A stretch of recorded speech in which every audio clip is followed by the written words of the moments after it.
길 안의 길, 길밖의 길, 한국문화콘텐츠연구원 소클 극장입니다. 한국 근현대 불교 지성의 탐구 묘공당 대행선사 두 번째 시간입니다.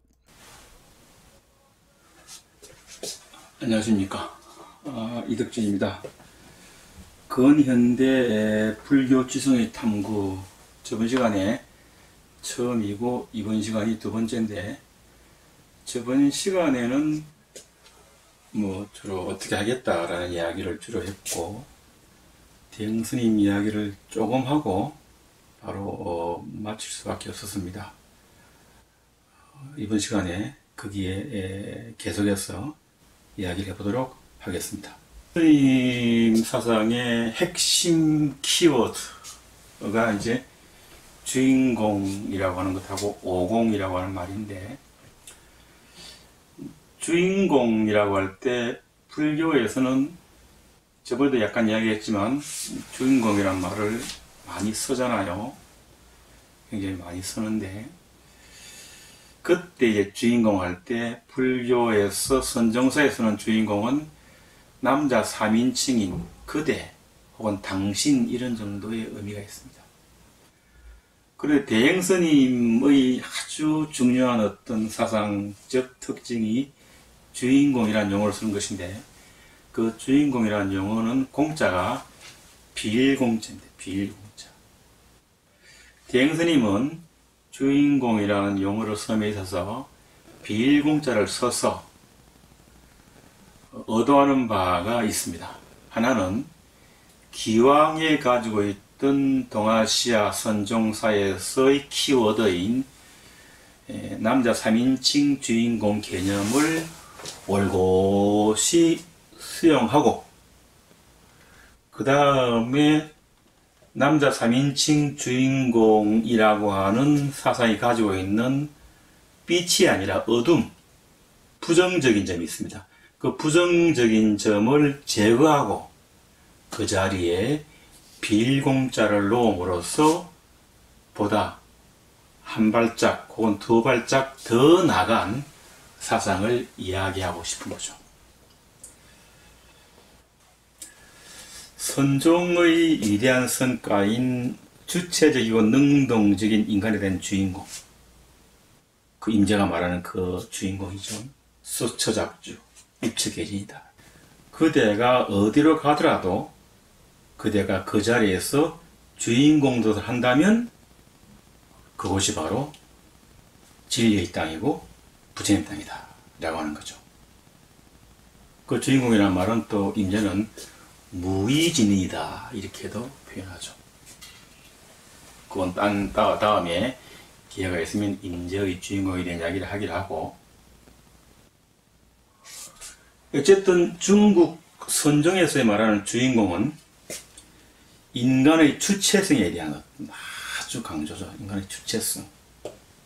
여러분, 임재가 9세기 사람인데요. 9세기 무렵이면 중세죠. 중세입니다.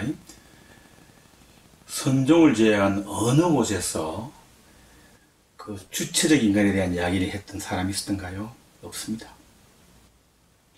주체적 인간은 말이죠, 서양 철학사에서는 근세로 넘어와야 가능한 이야기예요. 그 이야기를 중세가 아주 깊은 무렵에 했단 말이죠. 그냥 대단한 거죠. 그런데 그 임재의 주인공이란 말에는 말이죠, 인간의 주체성을 강조하지만 다른 한편 암암리에 제법의 본체에 대한 강한 미련이 있습니다. 이건 우리나라도 마찬가지죠. 주인공뿐이 아닙니다. 예를 들면 연기라든지 공 이런 것도 역시 본체론적으로 이해되어지죠. 빌공자를 불변의 실체라든지 만물의 근원이라든지, 또 브라마니즘의 브라만 같은 창조주와 비슷하게 연기나 공을 존재론적으로 이해하고 설명하려는 어떤 의도가 암암리에 숨어 있습니다. 이건 반불교적이죠. 그래서 주인공이라고 하는 말 속에 당신 그대 남자 3인칭인 공에는 본체론적인 의도가, 본체론적인 것이 비록 의도하지 않다 하더라도 숨어 있다. 우리가 그걸 요청하는 거죠.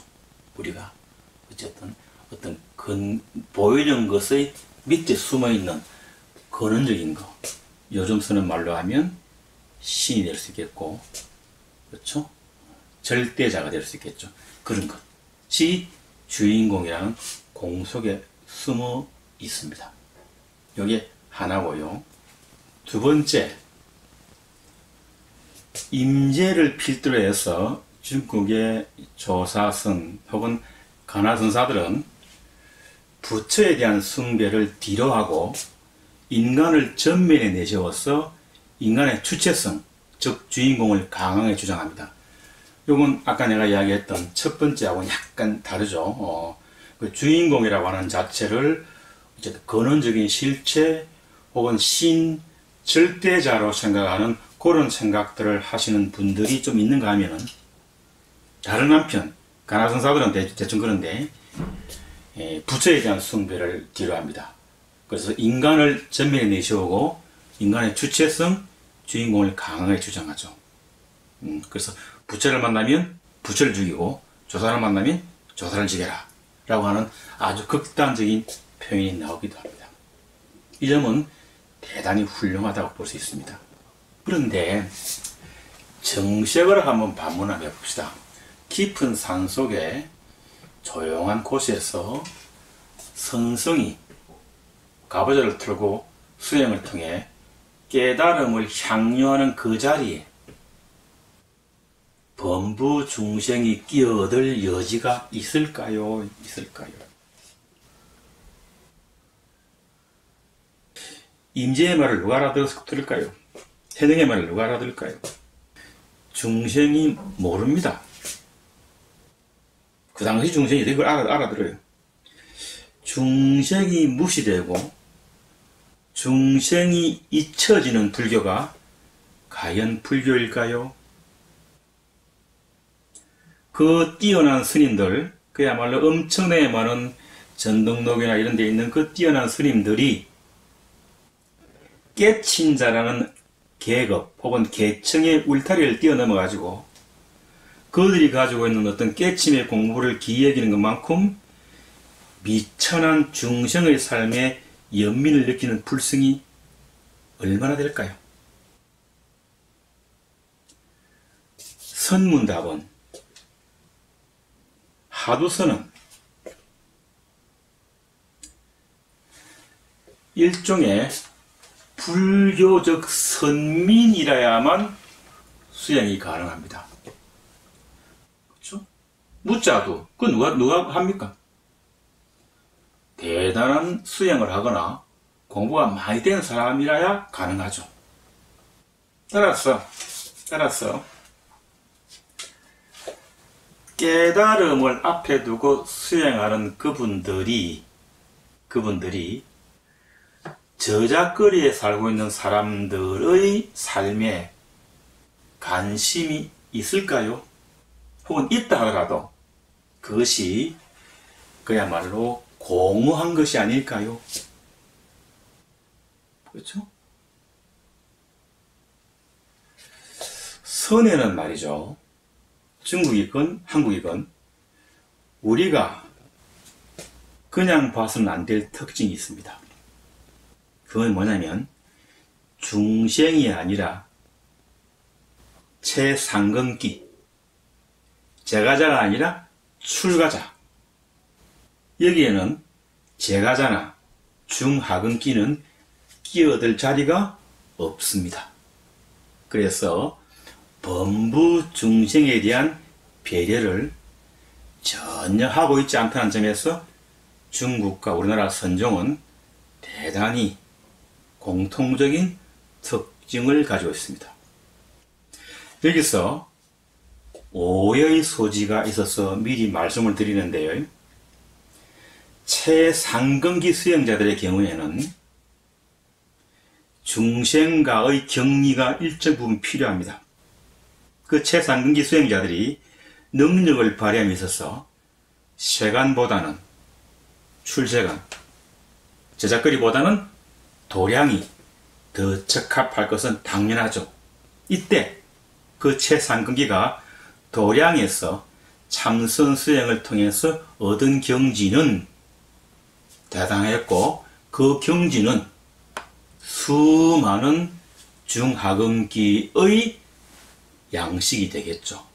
그리고 우리나라 불교사에서도 마찬가지고 중도 마찬가지지만은 100년에 한 명, 200년에 한 명 그런 아주 눈푸른 납자가 있었고, 그리고 그분들이 한국 불교나 중국 불교를 리드하고 이끌어오고 그리고 있게 한 분이시죠.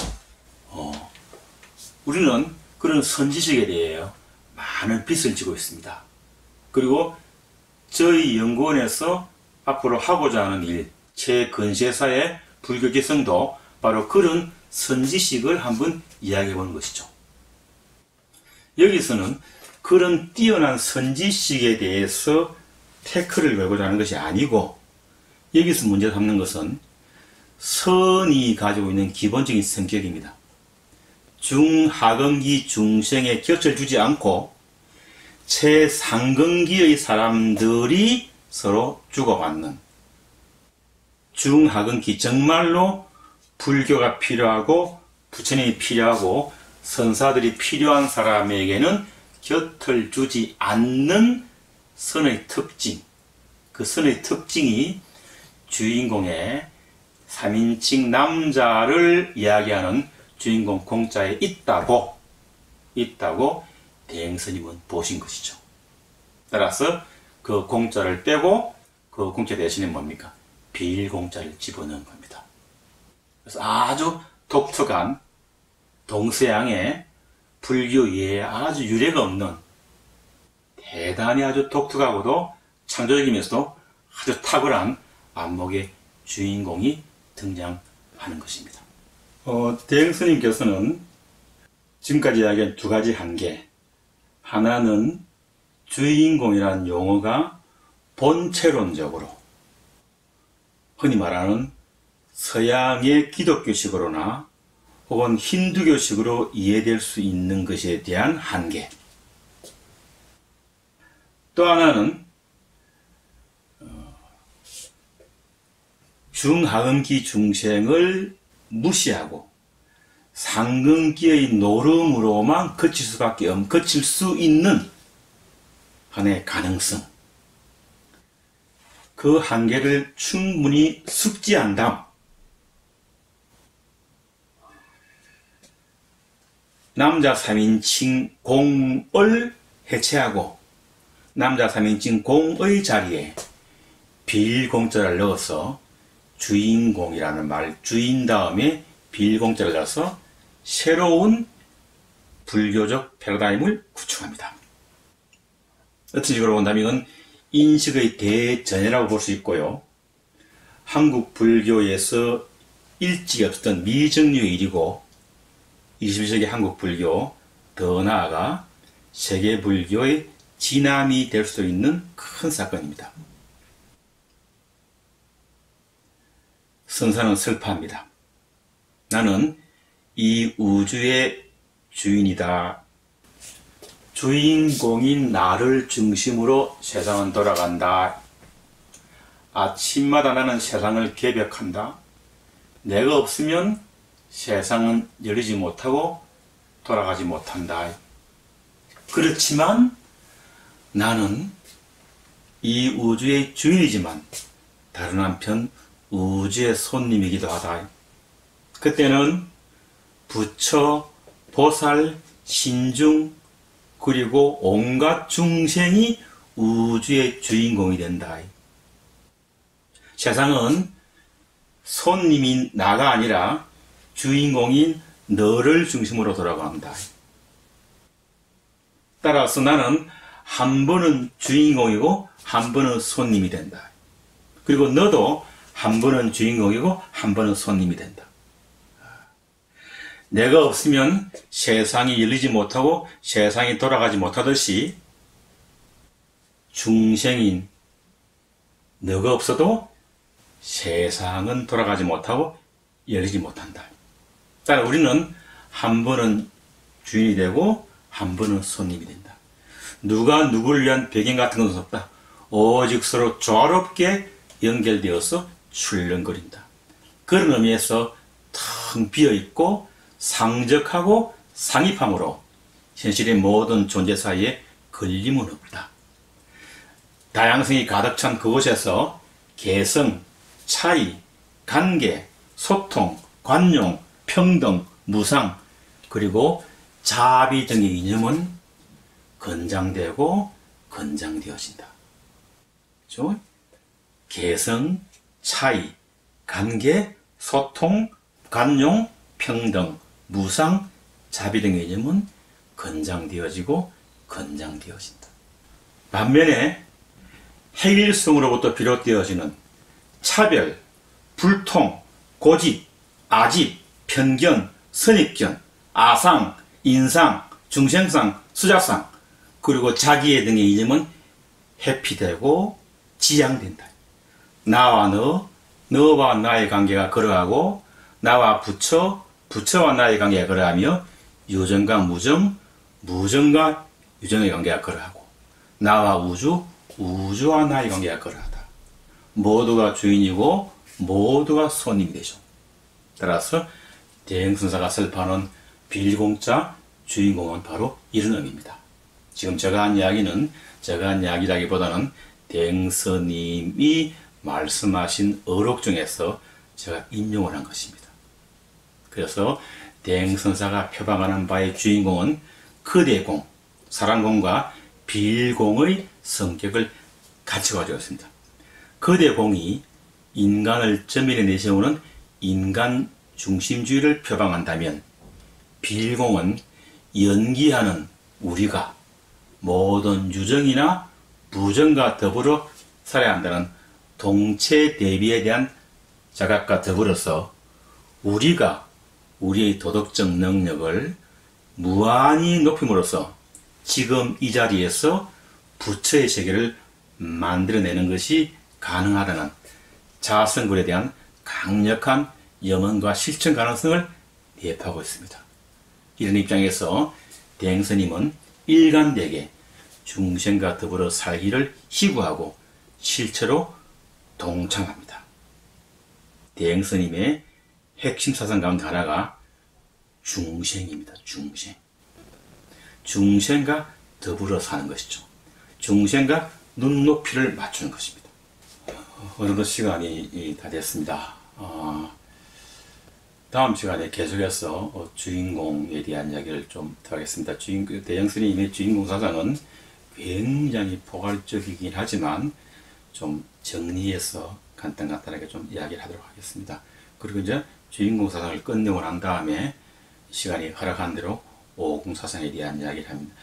제가 생각하기에는 대행스님의 사상은 굉장히 넓고 끝이 없지만 주인공 사상과 오공 사상을 이해하면 아마 대행스님 사상을 공부할 만한 마음의 준비가 되지 않을까라는 생각을 하게 됩니다. 그래서 다음 시간에 주인공을 조금 더 같이 보기로 하겠습니다. 고맙습니다.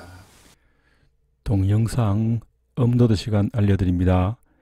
옛 이야기는 화요일, 불교로 사상 읽기는 일요일, 한국 근현대 불교 조성의 탐구는 토요일입니다.